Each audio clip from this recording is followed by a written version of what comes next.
The alley smells like rain and garbage. Memphis, 1976.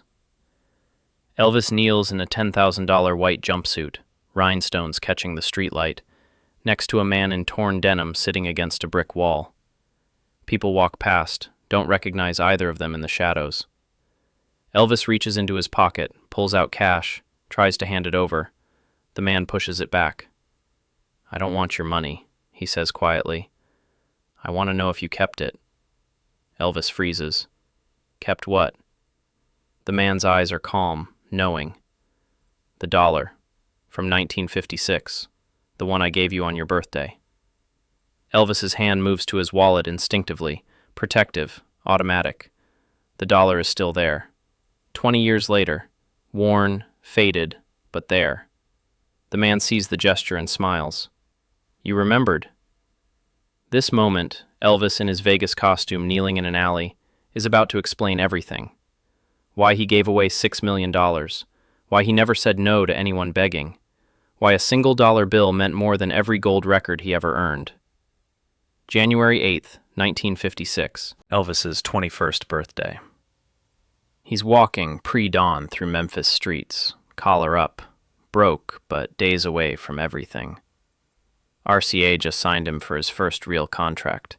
Heartbreak Hotel drops in 19 days. But right now, he's got $1.73 in his pocket and a Tupelo motel room he can barely afford. The city smells like rain and exhaust. A man approaches from the shadows. Older, maybe 50, threadbare coat, soft voice. Doesn't recognize Elvis, just asks, "Got a dollar?" Elvis stops. He's been here. He knows this exact desperation. He pulls out 3 bills, 2 ones, 3 quarters, hands over the dollar without thinking. The man studies him for a second, then pulls out another dollar from his own pocket, writes something on it with a pencil stub, hands it back. "Keep this. You'll need it when I'm gone." Elvis takes it, confused. The man walks away. Elvis stares at the bill. The handwriting says, "You'll be someone. Don't forget us." Within 30 days, Elvis would be worth $1 million. But he'd remember that dollar more than any contract he ever signed. Generosity hits different when you're still counting pennies yourself. By 1957, Elvis is untouchable. Gold records. Graceland purchased for $102,500. Cadillacs stacked in the driveway. The Memphis Commercial Appeal starts documenting his giving sprees. Cars for strangers, hospital bills paid in cash, churches funded overnight. Colonel Parker is furious. "You're bleeding money to bums," he says in one legendary meeting. Elvis doesn't argue. He just keeps giving. Here's what nobody notices. Before every gift, Elvis checks his wallet, opens it slow, glances at a specific dollar bill tucked between hundreds, then nods to himself. His crew thinks it's a superstition. One associate finally asks in 1962, "Why do you still have that random dollar from '56? Elvis looks at him, dead serious. "It's the only money I ever really earned." The line becomes a motto among people close to him, but no one understands it. The dollar stays in his wallet through every decade. Through movies, through Vegas, through the comeback special. It's always there. You think this is about nostalgia. It's not. The poor remember poverty different than the rich remember charity. Elvis never forgot what it felt like to have $1.73 and give away a third of it. That memory stayed sharper than any spotlight. Elvis's personal life is collapsing. Divorce from Priscilla looming. It'll finalize in 1973. Late one night at Graceland, Elvis sits alone in his bedroom, pulls out the dollar, reads it for the 1,000th time. "You'll be someone.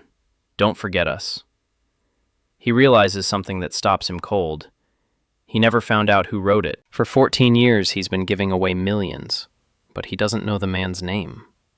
Doesn't know if he's alive. Doesn't know if he ever saw what Elvis became. That night, Elvis makes a decision.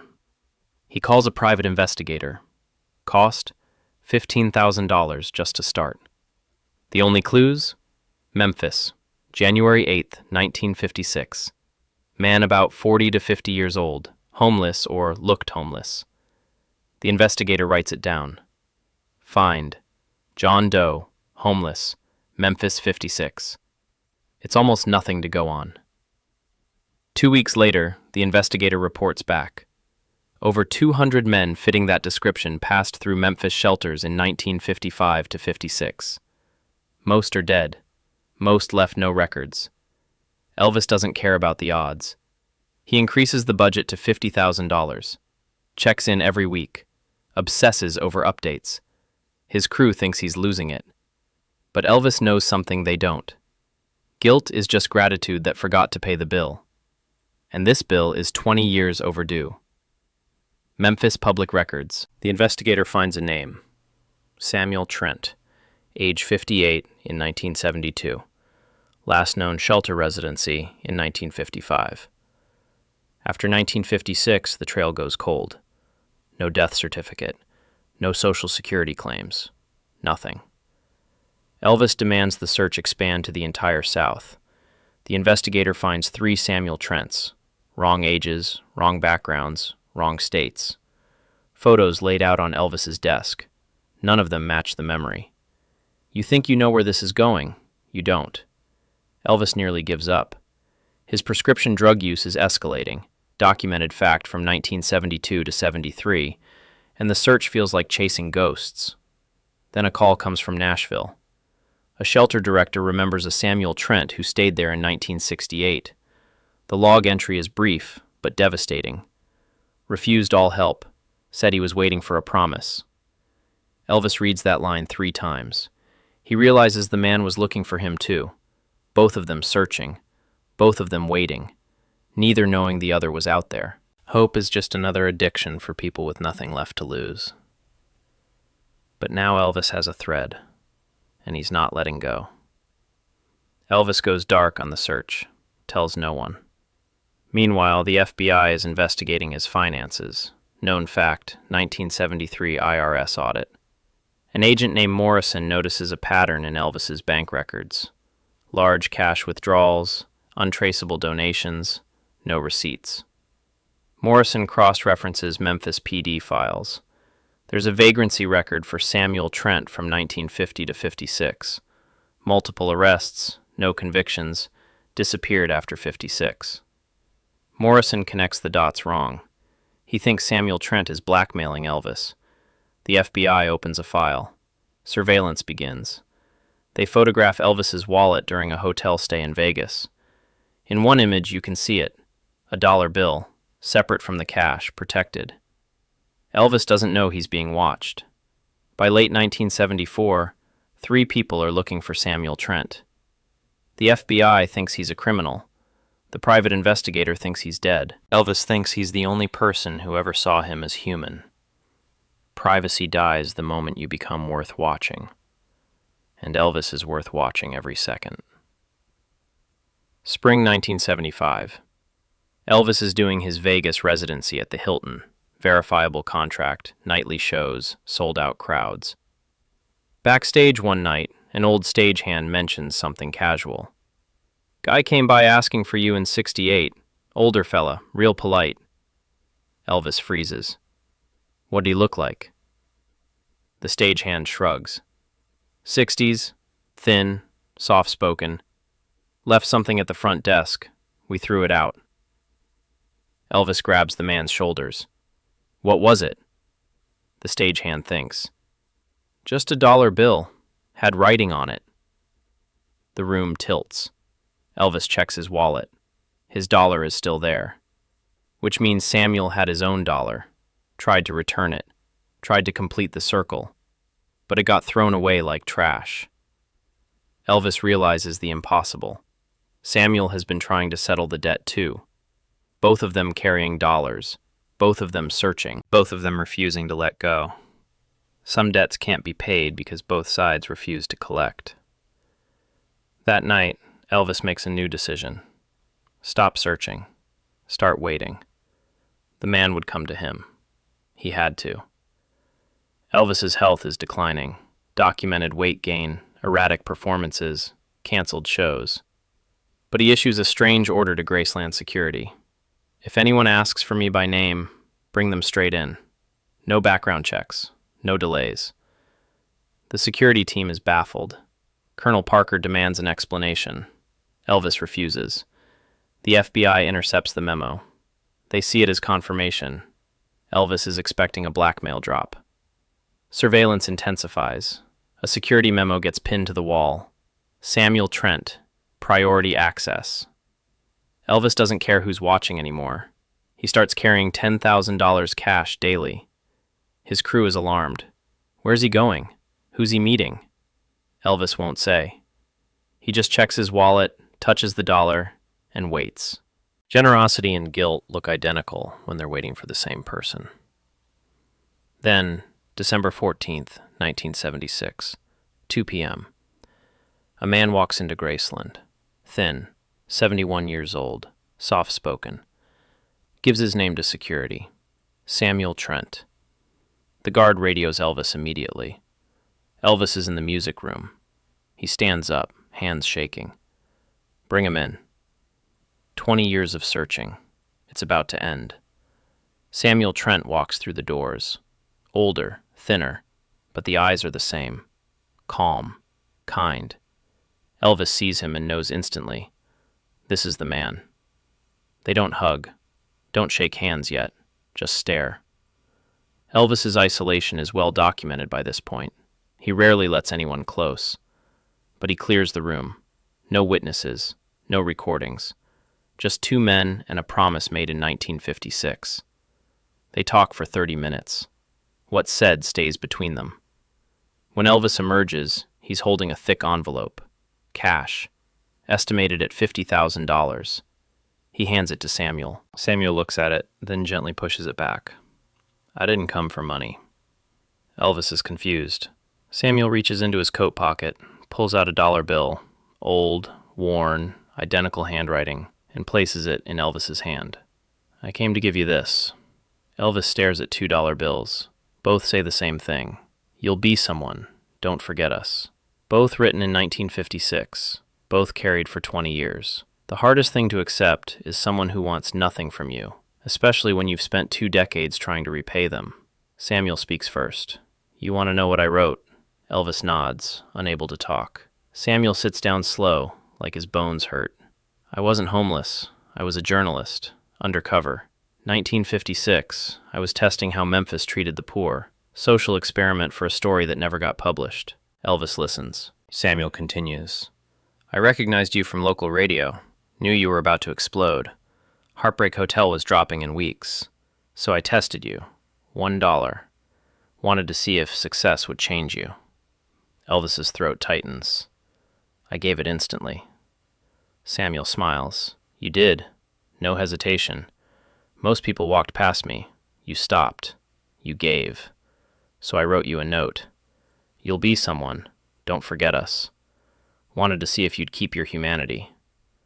Elvis realizes the weight of it now. 20 years of charity was him proving Samuel right. Every Cadillac, every hospital bill, every stranger on a corner, all of it was evidence. Character is what you do when you think nobody's testing you. But Elvis was always being tested, and he passed every time. Samuel leans forward. I tracked your whole career, kept clippings, every act of generosity. You passed the test 1,000 times over. Then his voice cracks. I'm dying. Cancer. I came to say thank you. Elvis breaks. First time his crew ever saw him cry. Samuel pulls out a folder. Inside, newspaper clippings from 1957 to 1976. Headlines about Elvis's gifts. Photos of him handing out cars, checks, miracles. The folder is falling apart, but Samuel kept it safe. Every time you gave, Samuel says quietly, I knew I was right about you. Elvis is shaking. He asks the only question left. What can I give you? Samuel stands up, slow and deliberate. You already did. January 8th, 1956. That dollar made me believe people were still good. After everything I'd seen undercover, the cruelty, the indifference, you restored something in me. He He places his hand on Elvis's shoulder. "You don't owe me anything. I owe you." They shake hands. The $2 sit on the table between them, side by side. Identical handwriting. Proof that one decision can echo for decades. Samuel walks to the door, then stops. "The world thinks you're generous, but I know the truth. You're just human, and that's rarer." Elvis watches him leave. He never sees Samuel again. The investigator confirms it 3 months later. Samuel Trent died March 12, 1977, in a Nashville hospice. No family, no estate, just a folder of newspaper clippings about Elvis. The best gifts are the ones you give before you know anyone's watching, and the hardest ones to accept are the ones that prove you were seen. January through July 1977, Elvis's final giving spree. He doubles his charity, $100,000 a month to Memphis shelters, churches, hospitals. Accountant records show the surge. Elvis tells his daughter Lisa Marie one night, "Money's only real when you're scared to lose it. After that, it's just paper." He frames both dollar bills in his bedroom. Associates notice him checking the frame before every show, like a prayer. 2 bills under glass. Memorial, not currency. The FBI closes its investigation in March. Final report: subject Elvis Presley exhibits compulsive altruism. No blackmail detected. No threat. An agent writes in the margin, "We investigated a crime and found a conscience instead." Elvis dies August 16, 1977. Massive debts despite lifetime earnings. The estate is valued at $5 million, most of it spent on giving.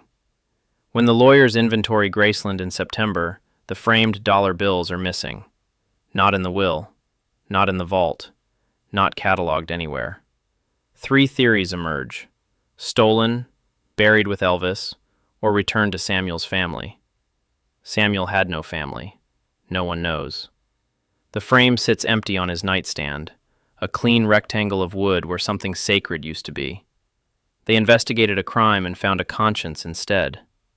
Some evidence doesn't need to exist. It just needs to be true. September 1977. Estate inventory continues. The lawyers are thorough, but the dollar bills never surface. Graceland guards are questioned. One claims he saw Elvis the night before he died, holding the frame, whispering to it. Another swears Elvis had the bills buried with Samuel in Nashville. No proof, no witnesses, pure legend. The truth vanishes with Elvis. 3 theories circulate in Memphis. First, they were stolen during the chaos after his death. Second, Elvis was buried with them secretly. Third, he had them delivered to Samuel's grave before he died. None can be verified. The frame remains on the nightstand, empty, deliberate, haunting. Estate valued at $5 million in 1977, most of it spent on strangers. The accountants find records of gifts going back to 1956, an unbroken chain of generosity, every year, every city, every tour stop. People didn't understand it then. They still don't now. But if you followed the pattern, it all traced back to one moment. January 8th, 1956. A man in a threadbare coat, a dollar bill, a test Elvis never knew he was taking. The proof of a good deed is that it needs no proof. Legends don't require evidence. They require belief. And everyone who knew Elvis believed this. He gave because he remembered what it felt like to have nothing. The dollars disappeared. The story didn't. Memphis auction house. An anonymous donation arrives. 2 framed dollar bills with a typed note. From the king to anyone who needs it. The auction house authenticates them. Handwriting matches. Date matches. Frame matches descriptions from Graceland. Auction estimate, $100,000. Elvis memorabilia is exploding in value. Documented 1980s boom. The auction is packed. Bidding starts at $50,000. Within minutes, it hits $237,000. The buyer is never identified. A man in the back, plain clothes, no fanfare. He takes the frame and vanishes. The money, all $237,000, gets donated to Memphis homeless shelters. The buyer's instructions: use it for people Samuel Trent would have helped. No one knows who Samuel Trent was. No one can trace the buyer. The dollars vanish again, never resurface, never authenticated again. Whether Samuel existed, whether the story is real, it doesn't matter. Elvis lived like it was true. He gave away millions because of $1 and a promise. That's the only fact that counts. Legends become real when enough people need them to be. And people needed to believe Elvis was exactly who he appeared to be. A poor kid who got rich and never forgot where he came from. Somewhere, someone still carries $1 Elvis touched, waiting to give it to someone who needs it more. The bill is worn now, maybe illegible, but the promise is still there. You'll be someone. Don't forget us. He never did.